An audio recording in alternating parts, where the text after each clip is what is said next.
Ahora sí se ve la pantalla.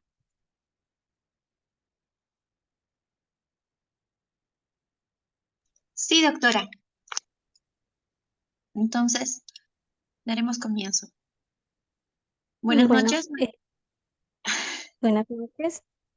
Mi nombre es Jaime Condori Arias. Vamos a presentar en esta oportunidad el caso clínico de colitis isquémica y también casos de colitis eosinofílica.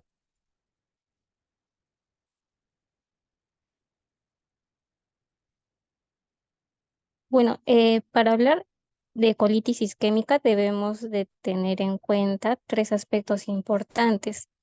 El primero es que este tipo de patología es debido a una alteración del flujo sanguíneo al tejido colónico.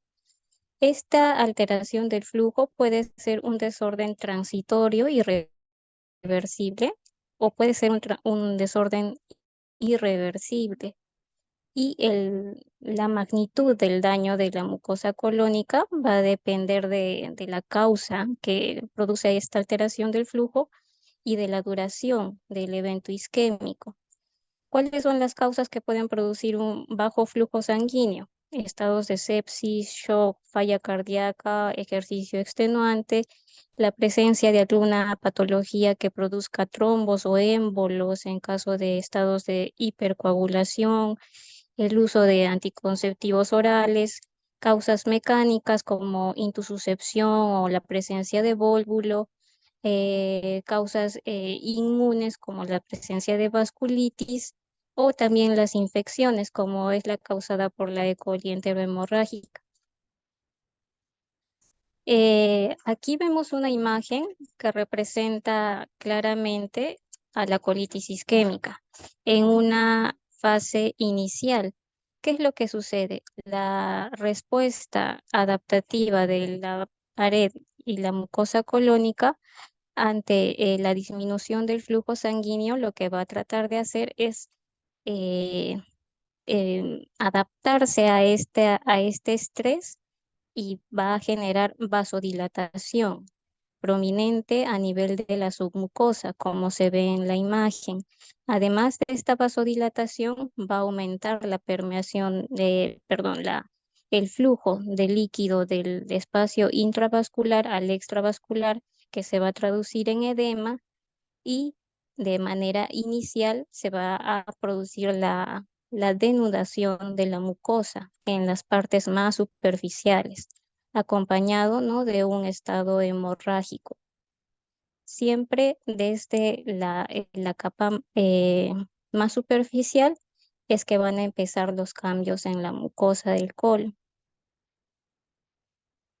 Como les mencionaba, la respuesta inicial en la colitis isquémica va a ser la vasodilatación transitoria a nivel de la submucosa, la necrosis de la mucosa superficial, que va a iniciar desde la superficie hacia las criptas y la hemorragia en la lámina propia, como se ve en la imagen, ¿no? Posteriormente, estos cambios isquémicos van a ir evolucionando. Entonces, las criptas, cuando ya empiezan a dañarse, van a dar una apariencia de marchitamiento de criptas. También van a aparecer criptas de tipo regenerativo y criptas atróficas como las que se ven en la parte inferior de la pantalla, que tienen un epitelio aplanado, un citoplasma más eosinofílico, ¿no? Y rodeado de todo este entorno hemorrágico e inflamatorio. Los cambios regenerativos que puede sufrir una mucosa colónica que está dentro de un daño isquémico pueden confundir, ¿no? eh, al ojo del patólogo porque se pueden presentar cambios o atipia reactiva que puede confundir con algo maligno, ¿no? Sin embargo, siempre hay que tener en cuenta el entorno y los datos clínicos. Otras características que se pueden encontrar en la colitis isquémica es la presencia de vasculitis, como se ve en la imagen de la izquierda, y la presencia de flebitis. También la presencia de trombos, ¿no? Que se van a ver a nivel de la submucosa, a nivel de la serosa, como se ve en la imagen de la derecha, y que también son una causa de colitis isquémica.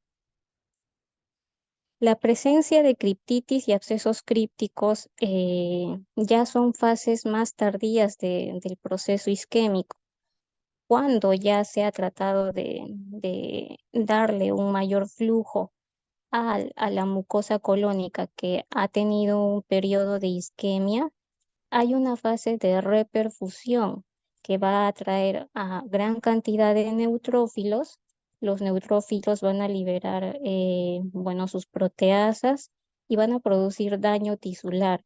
Entonces, la presencia de neutrófilos son indicadores de que el estado isquémico ya no es algo temprano, sino así ya está en una fase más tardía.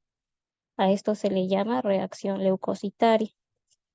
Ahora, en algunos casos las colitis isquémicas nos pueden confundir con hallazgos similares a los que se ven en las colitis por Clostridium difficile, que es la presencia de pseudomembranas, tanto macroscópicamente como microscópicamente. Microscópicamente, como se ve en la imagen de la derecha, se puede ver, ¿no? El contenido de fibrina en la parte superior de la mucosa colónica a lo que se llama pseudomembrana, con una gran cantidad de contenido de neutrófilos también. Sin embargo, esta es una característica que también se observa en la colitis isquémica. Entonces, para resumir, puntos claves de colitis isquémica en los estadios iniciales: puede encontrarse escasa inflamación, incluso no se puede encontrar criptitis ni abscesos crípticos, pero sí se va a encontrar vasodilatación prominente a nivel de la submucosa. Cuando aparecen los neutrófilos en la mucosa colónica como formando criptitis o abscesos crípticos, esto es indicación de que ya no es un proceso isquémico temprano, sino que ya es un proceso isquémico avanzado. La distorsión de las criptas es un paso más allá, un paso más tardío, ¿no? Del proceso isquémico, que se va a ver, como ya lo vimos, como atrofia de las criptas, la hialinización de la lámina propia, que en términos coloquiales se va a conocer como fibrosis de la lámina propia, también es una característica de la colitis isquémica.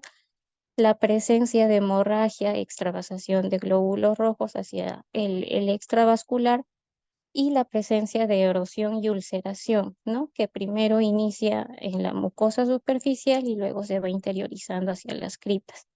Ahora, ¿cuál es lo importante de esto? Estas características histológicas también las vemos en las enfermedades inflamatorias intestinales. Entonces, dentro de un contexto de una enfermedad inflamatoria intestinal, hay que saber distinguir, ¿no? Entre una colitis isquémica y una enfermedad de Crohn. En caso de la enfermedad de Crohn, como ya hemos visto en exposiciones pasadas, pues la inflamación va a ser en parches. En caso de la colitis isquémica, pues va a ser un cambio brusco de un epitelio normal hacia un epitelio isquémico. Además que en la enfermedad de Crohn no hay granulomas que puede haber en la colitis isquémica, no hay necrosis, pero sí hay, ¿no? Estas úlceras en forma de rayo. En cambio, en la colitis isquémica se ven todas las características que ya se han mencionado. Ahora, en caso de la colitis eosinofílica, eh, ya hablamos también en exposiciones anteriores de ileitis eosinofílica. Esto es algo similar. La cantidad de eosinófilos varía dependiendo del segmento del tubo gastrointestinal en el que nos encontremos. Entonces hay que recordar que a nivel del colon, yendo desde el colon derecho transverso hacia el colon izquierdo, pues la cantidad de eosinófilos que van a ser criterios para el diagnóstico de colitis eosinofílica van a ir disminuyendo. En colon derecho se van a necesitar más de 100 eosinófilos por campo de alto poder, en colon transverso más de 84 y en recto sigmoide más de 64. Ahora hay que recordar que no es normal ver eosinófilos en mucosa colónica, ¿no?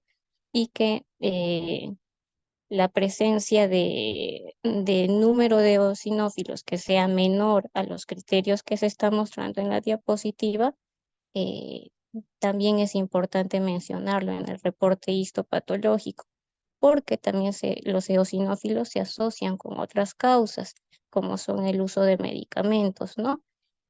En el caso de la colitis isquémica puede haber presencia de eosinófilos cuando hay colitis isquémica asociada a AINES. Entonces, hay que tener en cuenta estos datos clínicos y la historia del paciente. Un ejemplo de colitis eosinofílica pueden ver en la diapositiva gran cantidad de células, bueno, de eosinófilos en la lámina propia que a ojo de buen cubero pues aparenta ser más de 100, ¿no? Entonces ya haríamos el diagnóstico de una colitis eosinofílica. Y esos son los dos temas que vamos a tratar hoy día y sería todo. Gracias. Gracias, doctora Jaime, por su presentación. ¿Alguno tiene alguna pregunta para la doctora o quiere acotar algo más con respecto a los temas que se ha tratado?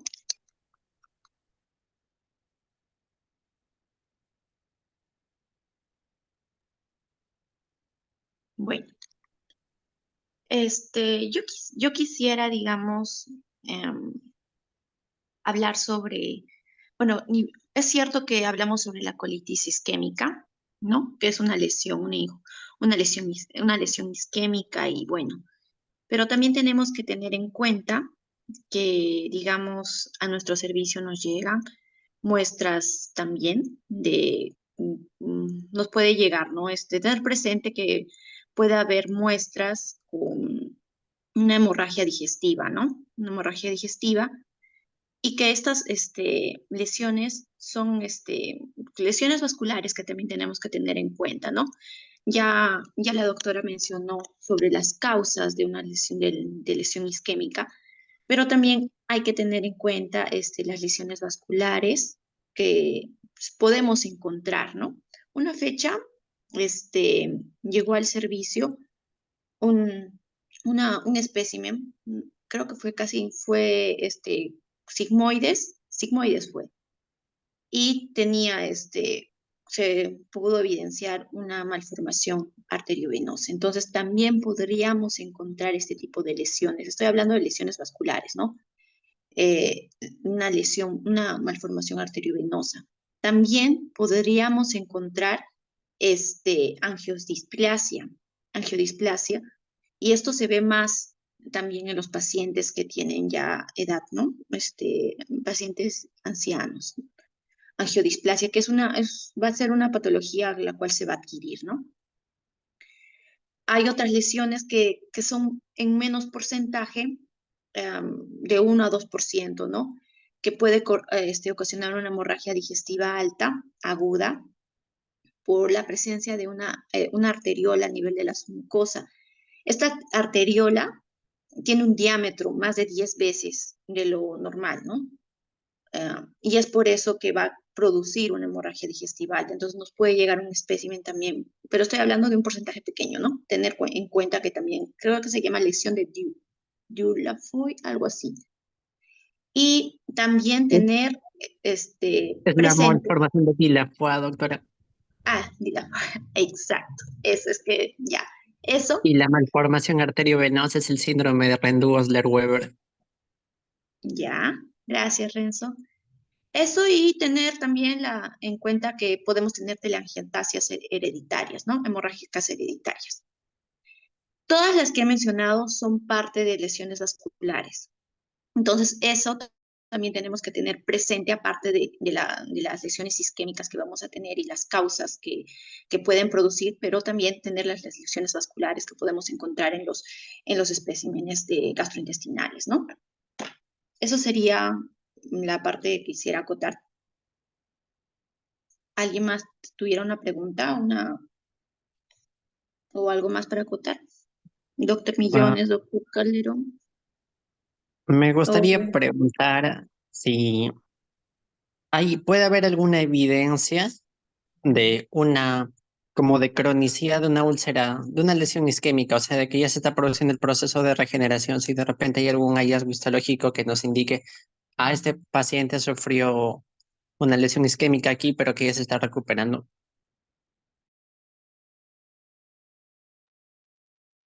Claro, ¿no? Eh,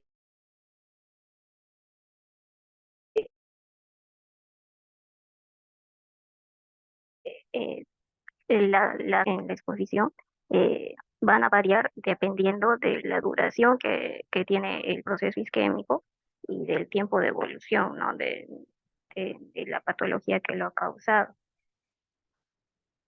Entonces, la presencia de epitelio regenerativo, la presencia de hialinosis a nivel de la lámina propia, eso ya son cambios regenerativos que nos indican que ha habido un proceso isquémico.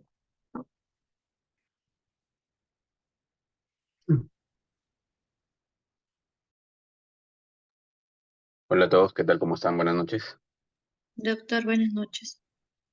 Buenas noches. Sí, para poder hablar sobre colitis isquémica, ya retomando nuevamente el tema principal, no, como bien mencionaron, tenemos que ver las características macroscópicas de la lesión, o sea, el clínico tiene que darnos los datos endoscópicos, o mejor dicho, colonoscópicos, ya que varía bastante la lesión, sea vascular isquémica con un Crohn o con una colitis ulcerosa, porque a nivel de microscopía, si bien es cierto, en muchas veces vamos a ver áreas de pseudomembrana, necrosis, no, hemorragia, vasos no congestivos que nos podrían orientar más a lo que es colitis isquémica.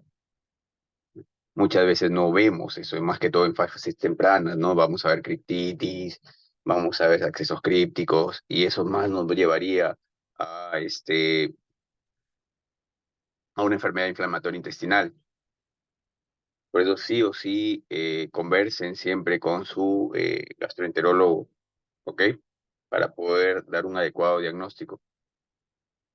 Por otro lado, hablar sobre colitis eosinofílica, yo les envié un artículo donde ahí en ese artículo te decía, si bien no existe un consenso, mencionaban un consenso de, de UCLA, ¿verdad? ¿Lo han revisado por si acaso?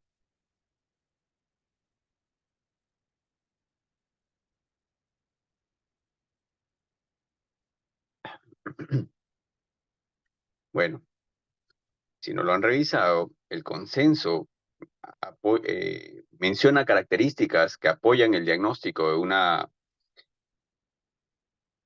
colitis eosinofílica, ¿no? Mencionando de que deberían haber 30 eosinófilos en cinco campos de alto poder para regiones gástricas, duodenales, o características histológicas que formen grupos de eosinófilos, que haya destrucción glandular, presencia de eosinófilos intraepiteliales, ¿no? Actitis, aceptos crípticos, ¿no? Todos esos puntos mencionan que ayudarían al diagnóstico de una colitis eosinofílica. Entonces, eh, eso es un consenso que se ha dado sobre colitis eosinofílica, ¿no? Enfermedad gastrointestinal eosinofílica, generalmente, ¿no? En la Universidad de UCLA. Entonces, eso nada más era para aportar. Siempre conversen con su gastroenterólogo, vean la parte clínica, las imágenes colonoscópicas y endoscópicas, ¿ya? ¿Alguna otra duda o pregunta que me puedan brindar si gustan?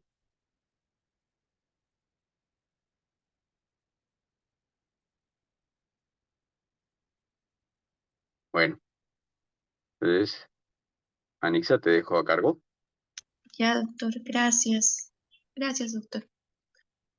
Bueno, algo más que quisieran, bueno, la doctora Gabriela, el doctor Renzo, consultar o algo que no haya quedado claro, doctores. Todo bien, doctora.